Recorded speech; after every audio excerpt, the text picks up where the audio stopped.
সৃষ্টিকর্তা কাউকে ঠকান না। যাকে গায়ের রং দেননি তাকে মায়া ভরা চেহারা দিয়েছেন। যাকে ঘন কালো চুল দেননি তাকে দুটো চোখ দিয়েছেন। কাউকে মেধা দিয়েছেন, আবার কাউকে দিয়েছেন অসাধারণ গুণ। একজনকে হয়তো টাকা পয়সা দেননি, কিন্তু দিয়েছেন অগাধ ভালোবাসার ক্ষমতা। একজনকে হয়তো কিছুই দেননি, তাকে দিয়েছেন সুন্দর মন মানসিকতা।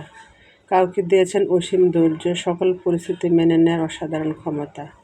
আবার কাউকে কিছু না দিয়ে দিয়েছেন মানসিক শান্তি, যেটা আমাদের জীবনে খুব গুরুত্বপূর্ণ। সৃষ্টিকর্তা কাউকে ঠকান না, একদিক দিয়ে না এক দিয়ে তাকে পরিপূর্ণ করে দেন। তাই আপনি যেমনই হন না কেন, কোনো আফসোস করবেন না জীবন নিয়ে। রবের প্রতি সর্বাবস্থায় শুকরিয়া করে বলুন আলহামদুলিল্লাহ। আপনার যা আছে অনেকের তা নেই, তাই কখনো আফসোস করবেন না। এই জগতে যে যত বেশি মানিয়ে নেয় তার তত বেশি পোহাতে হয়। কথাটা কেন বলেছি, তাহলে পুরো ভিডিওটা দেখতে থাকুন।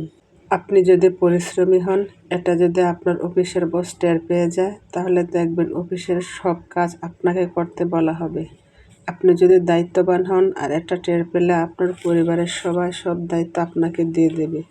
আপনি বুঝতে পারেন চুপচাপ শান্ত, এটা চারপাশের মানুষ বুঝলে পৃথিবীর সব ঝামেলা সব কিছু বোঝার কাজ আপনাকে দিয়ে আপনাকে ব্যবহার করবে। কখনো কারো মন মতো যদি কিছু না করতে পারেন, বা কখনো যদি কারো মন মতো যদি কিছু না হয়, তখন আপনার দিকে আঙুল তুলবে।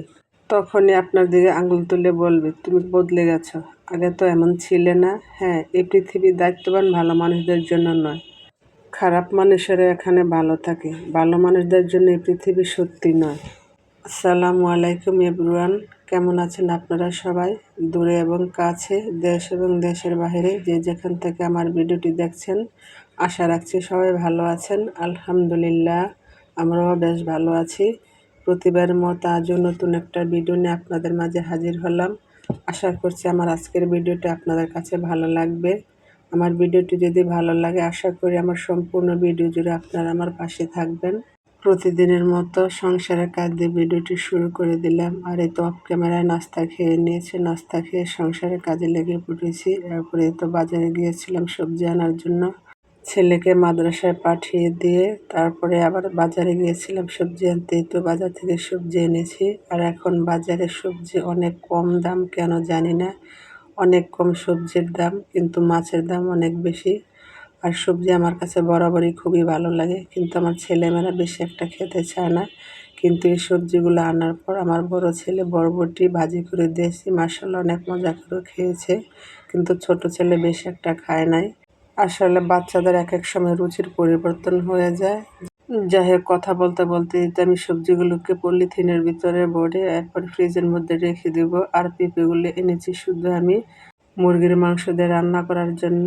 আর মুরগির মাংস দিয়ে পেঁপে দিয়ে রান্না করলে খুবই ভালো লাগে, আর আলু দিয়ে রান্না করলে বেশি একটা ভালো লাগে না। আর আমার ছেলেমেয়েরাও পছন্দ করে, তাই আমি এখন সব সময় মুরগির মাংস রান্না করলে শুধু পেঁপে দিয়ে রান্না করি।